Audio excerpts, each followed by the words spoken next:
Hi guys, welcome back to another video. I am Lemon Cat Podfic, and today we are going to be reading In All the Ways That Matter by Beauty in the Bookshelf over on AO3. This is an Aizawa, Shouta, and Giulio Gandini ship fic. Summary. Aizawa gets home late. Giulio takes care of him. That's it. That's the whole thing. Alright, so this one is going to be done just a little bit differently. While I will still be reading for the narrator and Giulio's lines, I actually have the author and a fellow podficer, Beauty in the Bookshelf, reading for Aizawa. Hi friends, my name is Beauty in the Bookshelf, written beauty_and_the_bookshelf, and that is on AO3 and YouTube. And I did the voice of Aizawa Shouta. By the time Aizawa gets home, it's well past midnight. He's quiet about it. He always is. The apartment door shuts with barely a click.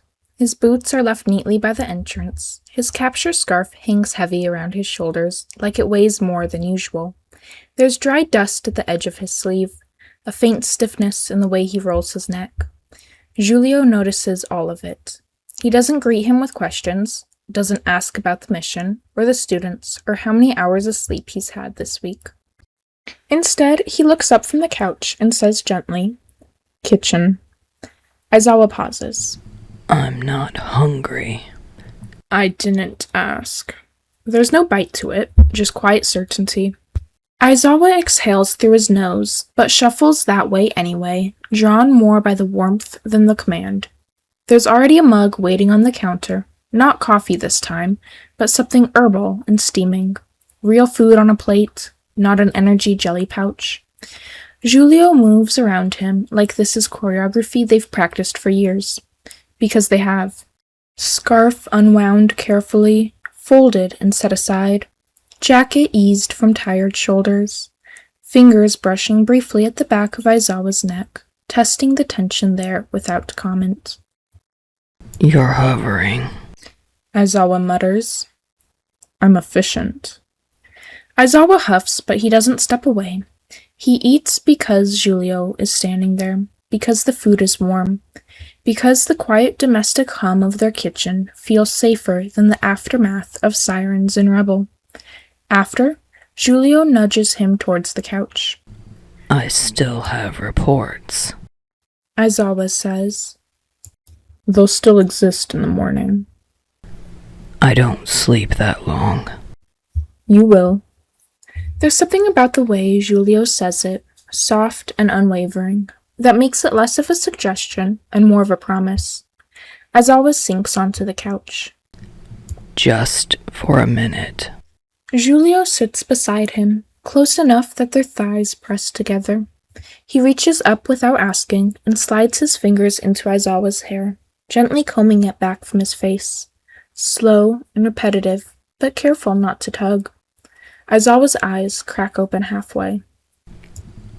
I don't need... I know, Giulio says quietly. That's the thing. He never argues the point. He just keeps going. Thumb brushing lightly at Aizawa's temple, fingers tracing small circles against his scalp. The steady rhythm of touch that says, you're home, you're safe, you can stop now. Aizawa lasts maybe 3 minutes. His breathing evens out. His weight tips sideways. His forehead presses faintly into Giulio's shoulder. Giulio adjusts without hesitation, guiding him down so his head rests in his lap. He pulls a blanket over him with one hand, never breaking contact with the other. Even asleep, Aizawa's hand finds the fabric of Giulio's shirt, curling there instinctively. Giulio smiles, soft and private. 3 hours of sleep, he murmurs under his breath. Unbelievable.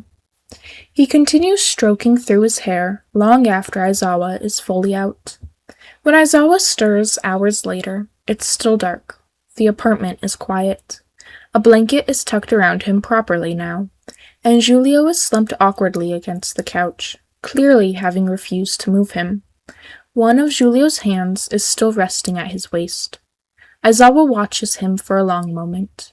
Then, very carefully, He shifts closer and presses a tired kiss against Giulio's wrist. You're worse than my students, he mumbles. Giulio doesn't wake, but his fingers tighten just slightly, like he heard anyway. And this time, when Aizawa closes his eyes again, he doesn't pretend it's just for a minute. Alright, so that's gonna wrap up this fic. This was actually a gifted fic to me because I love this too. I was introduced to Giulio, and then I was talking to a friend, and they're like, wait, but they're so similar to Aizawa. I'm like, you're right. So you got the grumpy ex grumpy with them, and I think they're really cute. So this one was actually gifted to me, and judging by when this is edited, it might be the first of the 3 that I have recorded of this ship to come out. I'm not sure. But yes, please go give Beauty and the Bookshelf some love over on AO3 and on YouTube. They do a lot of Kiribaku stuff, if you guys like Kiribaku. And yeah, so that'll finish off this one. Thank you guys for listening.